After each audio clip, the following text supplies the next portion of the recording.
Hello, my name's Dr. Luke Blaxill, and I'm going to talk to you about the history of political speeches in Britain in the 19th and 20th century.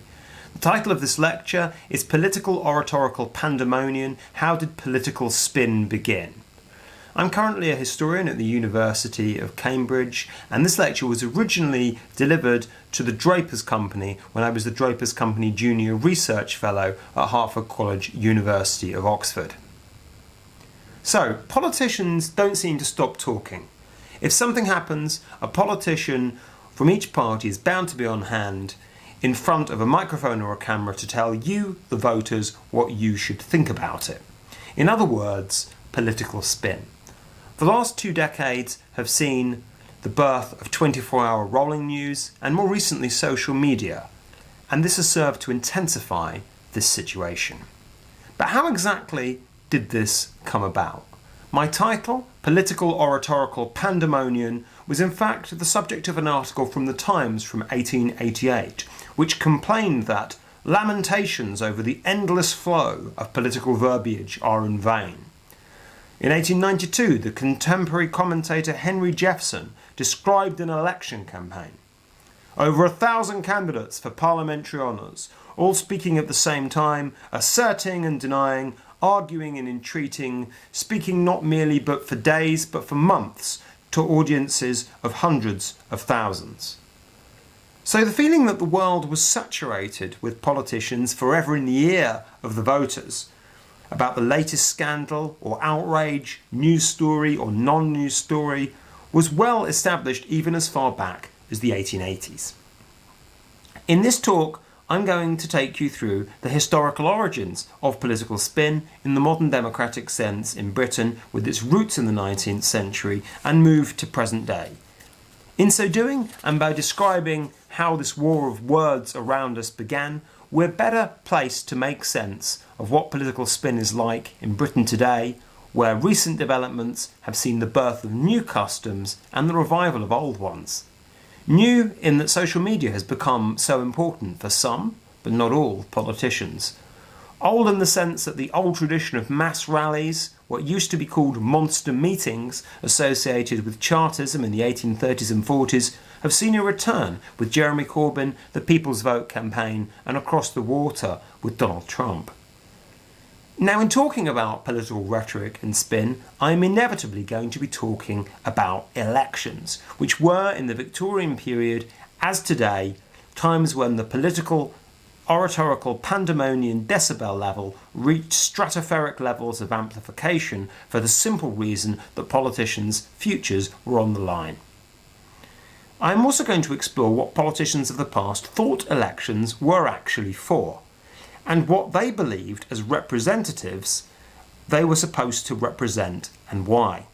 And for a change, to dwell not so much on what we have gained since the bad old days, popularised, I suppose, by the Dunny on the World by-election in Blackadder and Dickens' Eatanswill, but also to reflect on what contemporary political culture may have lost compared to that of the past.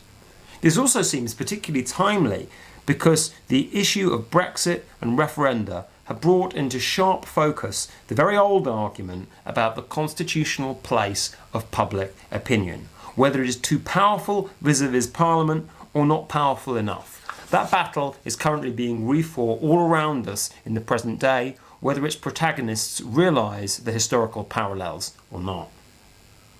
I first want to talk about the idea of representativeness and how the advent of a more purely democratic system altered this. The democratisation of Britain was achieved through 5 Reform Acts from 1832 to 1928, which together transformed Britain from a tiny elite enclosed electorate of a few tens of thousands to the universal suffrage which we have today. Now, each of these acts were different in many respects. The first was 1832, the so-called Great Reform Act, which established a system of a united borough and county franchise, effectively bringing middle-class people into the system. The Second Reform Act, 1867, extended the franchise to working-class men in borough, that is to say urban constituencies. That was the work of Benjamin Disraeli. In 1884, his great rival William Gladstone passed his own Reform Act which extended that franchise to rural areas, the counties. Then, after the Great War in 1918, the franchise was extended to all men over 21 and women over 30 or who were married, with that gender gap being finally equalised in 1928, which gave us the basis of modern universal suffrage. So, despite this democratisation, democracy remained a universally dirty word until at least the 1880s and arguably beyond that. And the 1832 Great Reform Act, which kicked this all off, was justified as a measure to prevent revolution in febrile times. And 1867 as being about rewarding the upper working class with the vote for their perceived moral and intellectual advancement, bringing them within what Gladstone called the pale of the Constitution. But before a democratic representative ideal, i.e. of Parliament representing the weight of public opinion, became the dominant idea of what we mean by representativeness, which is the case today, this was thought of as coming from several places. The first being the aristocratic, the ancient ruling class. The second, the financial, the plutocratic, the new money that was becoming so important in the Industrial Revolution. The third, the technocratic, the experts, the scientists, the men of learning who might not necessarily be the best at appealing to public opinion. Fourth, historic localities. This should be thought of as very distinct from population units. There were many old boroughs like Calne, Sandwich, Dunwich, Old Sarum, which were seen to be important to represent because they were historic medieval communities, not because very many people actually lived there. And then fifthly and finally, there was the democratic, i.e. the weight of public opinion. But note that that was only one of those 5 components rather than the only one. Now, the justification for thinking of the democratic representative ideal of only one component of several that Parliament was representing was twofold. The first was that this mixed representative system was seen to best capture what was worth representing: money, title, geographical community, and aggregate public opinion. But also because this rambling, localised, medieval system inherited from previous generations was legitimate because it was what was there. The old Constitution of England was larger and older than any living man or woman could be, resting on the broad shoulders of battles won before as an embodiment of centuries of aggregated wisdom.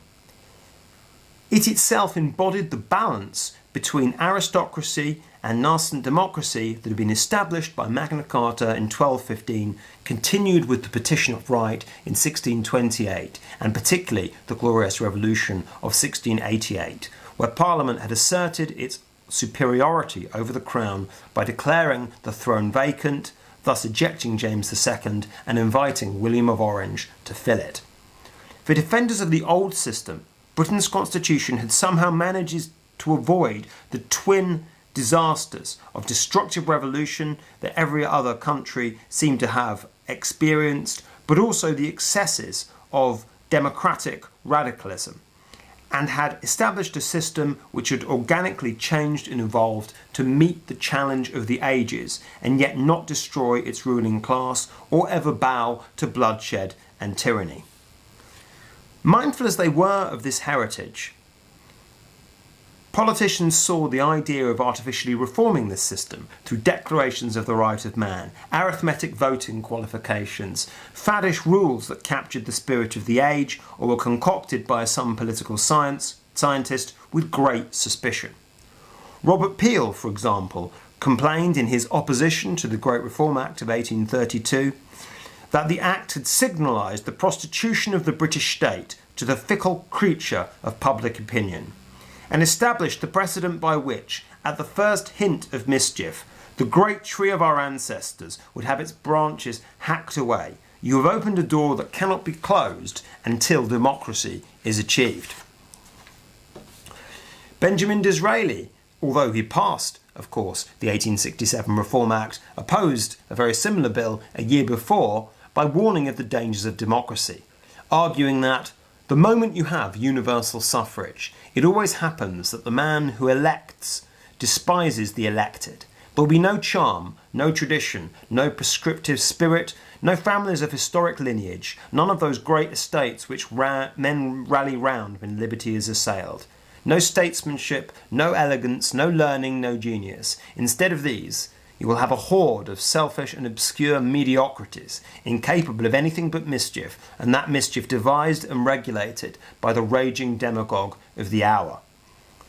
Robert Lowe, another opponent of the Second Reform Act, argued that we are about to surrender certain good for more than doubtful change. We are about to barter maxims and traditions that have never failed for theories and doctrines that have never succeeded.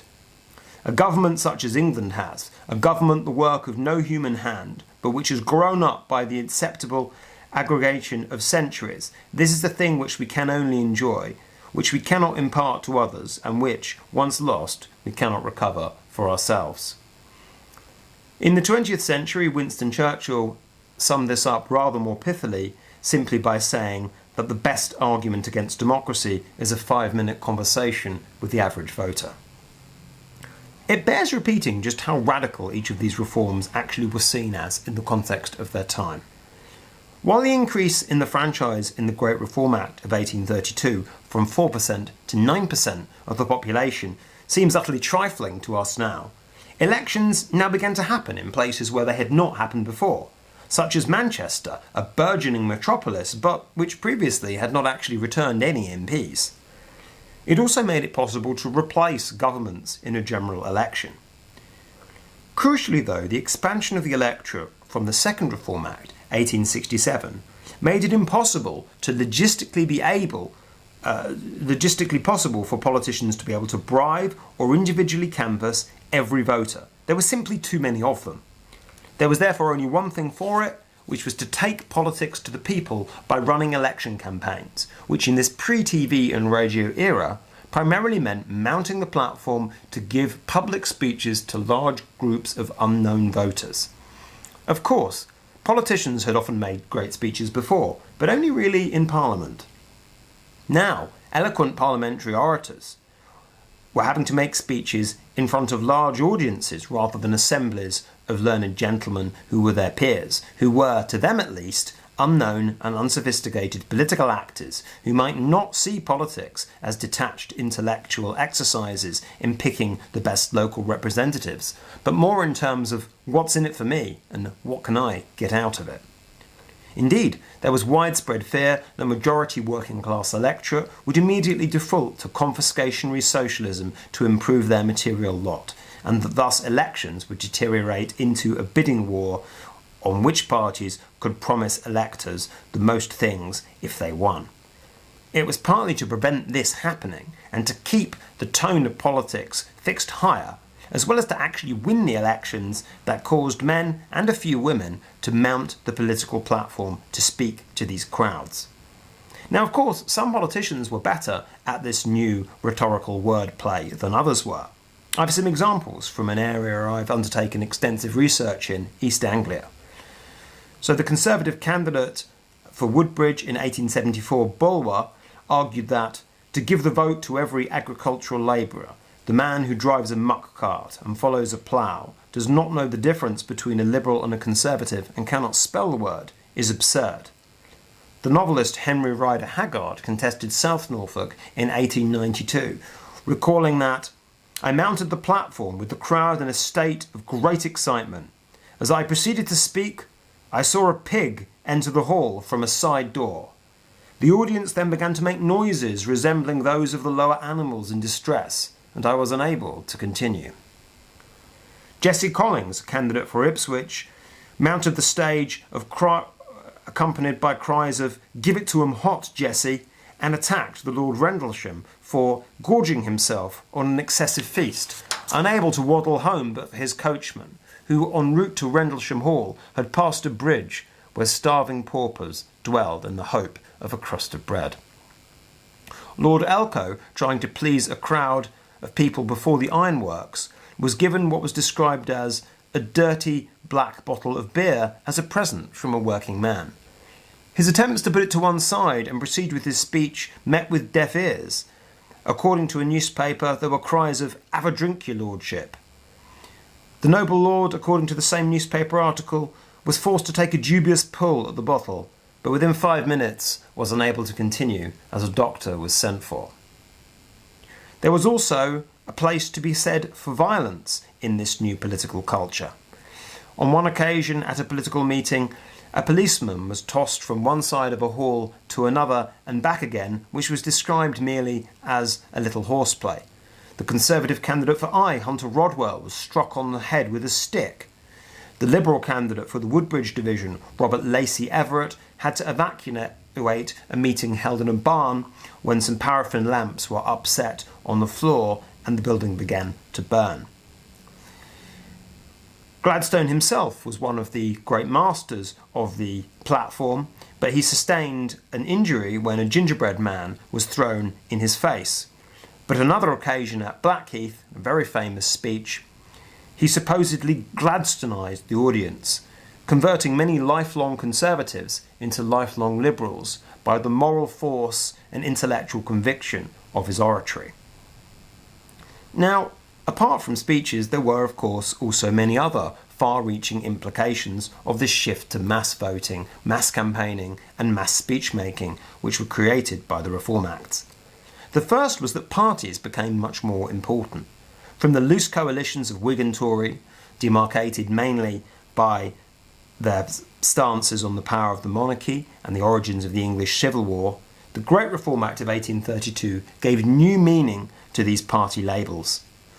When the franchise became larger, elections began to be fought with campaigns rather than mere individual canvassing and bribery. But from 1867 onwards, and a majority working class electorate appearing, several further transformations took place. The first was that voters became flooded with printed propaganda. By 1910, nearly 50 such pieces per elector were estimated. Guest speakers and key personalities became more important to campaigning, the public's attention moving further away from the local battles between their local candidates and more towards the party leaders like Gladstone and Salisbury. The next was that parties began to run candidates in places where they had no real tradition of party organisation. This meant that central parties needed to get involved to raise the money to send party candidates into places where there was no obvious local gentleman to stand for the party on the party's behalf. This tended to make party machines more powerful and forwarded further the nationalisation of politics. There was then the fact that the government's remit was expanding. More tax, more welfare, a bigger state. Elections then became much more about national party manifestos and much less about which man was the best to represent a local area. You also, of course, had the eventual employment of spin doctors, the growth of political science, targeted electioneering, key voter groups, all of the modern terminology of political science that are part and parcel of elections today, all of which were ushered in by the need to fight modern elections as effectively as possible.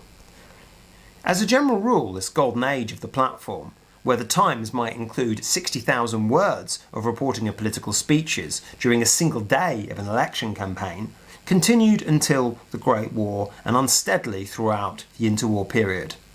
A candidate during this time might give a 4,000-word speech every night for 4 weeks, with an estimated 500 million words of political speeches given nationwide. But then several things happened in the 20th century that reduced the importance of political speeches, at least outside of party leaders, to relative sideshows. The first of these things that caused political speeches to decline in importance was the advent of the media age, that is, radio and TV. Fairly obviously, if it was possible simply to wire up a party leader and broadcast his voice to the whole nation via radio or, and even more powerfully, television, it was no longer so necessary to fight local election campaigns or for voters to go to a public meeting up the road to hear about politics. There was also the enfranchisement of the least literate groups in society after 1918. Of course, these groups of voters, often wage labourers, sometimes did not have the time to attend public meetings, and parties could not necessarily rely on a high level of political knowledge amongst them, which tended to mean that the complicated arguments of public meetings of old tended to be replaced with sloganising, which was more conducive to posters. There was then the enfranchisement of women. It was supposed by contemporaries that women disliked the violence and rowdy hurly-burly of platform meetings, preferring the more civilised electioneering styles of handbills and local canvassing. There was also a change in the culture of political reporting. The fact that the Times used to publish the equivalent of a short novel every day of political speeches was swiftly taken over by the advent of tabloid newspapers like the Daily Mail, where political reporting had to compete with advertising, celebrity gossip, and all manner of other things that newspapers began to contain in the 20th century for its attention. Thus, inevitably, political speeches tended to be more abbreviated and sometimes not reported at all when there were so many other things that readers wanted to look at as well. Perhaps also there was a change in the substance of debate itself in the 20th century, which became dominated about the relationship between capital and labour, the size of the state as a taxer and a spender, a planner and as an architect of industrial relations. Politics became much more about social class, with the Conservatives and Labour representing the middle class and the working classes respectively. The old Liberal Party, the self-styled intellectual classless party, interested in matters of moral conscience, such as temperance and nonconformist liberties, struggled to find a place in this new materialist world, which perhaps the most important battle was between socialism and resistance to socialism. It may be said that the Liberal Party perhaps did a great deal to sustain interest in the platform as an art, and when it began to disappear from the mainstream political arena, the art of platform oratory perhaps followed them. By the 1960s, only a handful of people were left in local meetings, even though parties did still often continue to hold them, when there were once many thousands. The art of being able to deal with a rowdy meeting was also starting to fade as a desirable skill, with perhaps the last generation of politicians who could do this being represented by Harold Wilson and Enoch Powell. It almost seemed a statement of the obvious, as the 20th century drew to an end, that the advent of 24-hour rolling news and legions of spin doctors would make politics more managerial than ever before, and it was certainly received wisdom during the era of so-called sofa government that dominated the era of New Labour, where spin doctors were so important. Although it may be noted that in the last few years there has been a marked surge of the authenticity associated with politicians like Jeremy Corbyn and Nigel Farage, and part of the appeal of these men is that they physically meet voters and speak to large crowds.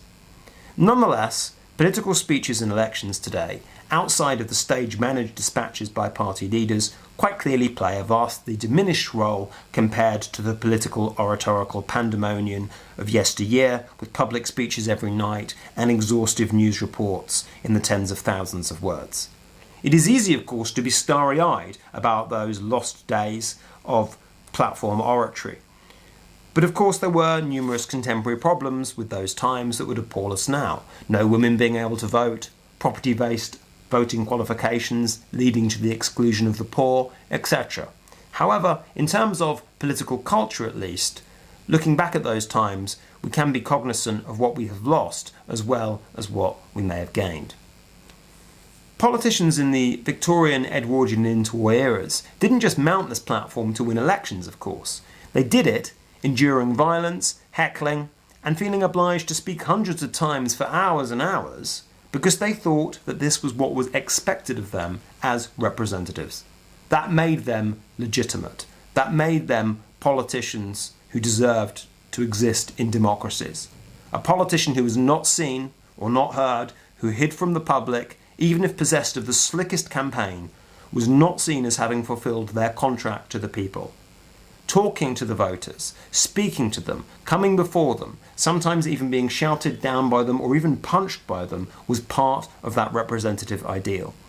To be able to deal skillfully with the heckler, To hold the stage, even against those who tried to shout you down, were seen as the marks of political virtue.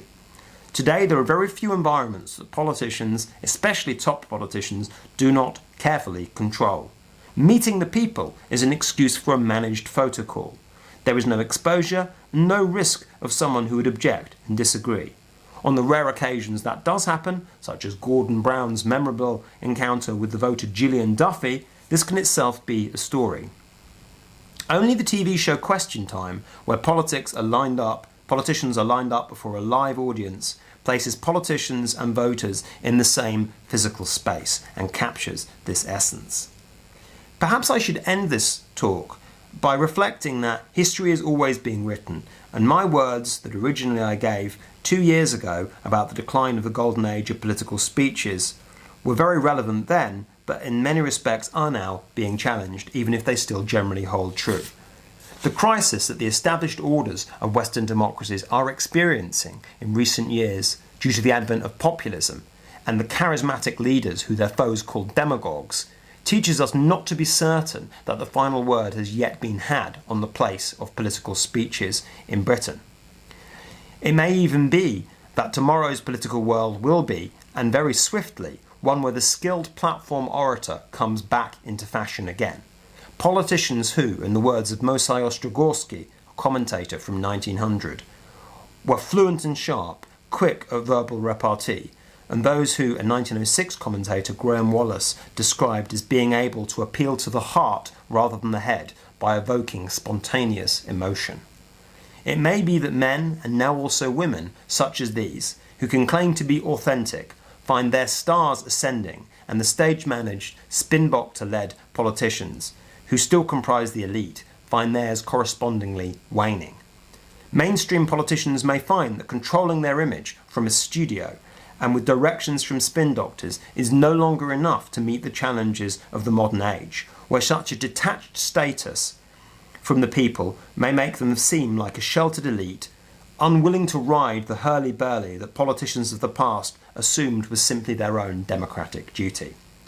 With that in mind, perhaps we should take a lesson from our forefathers and relearn the forgotten art of platform oratory. Thank you very much.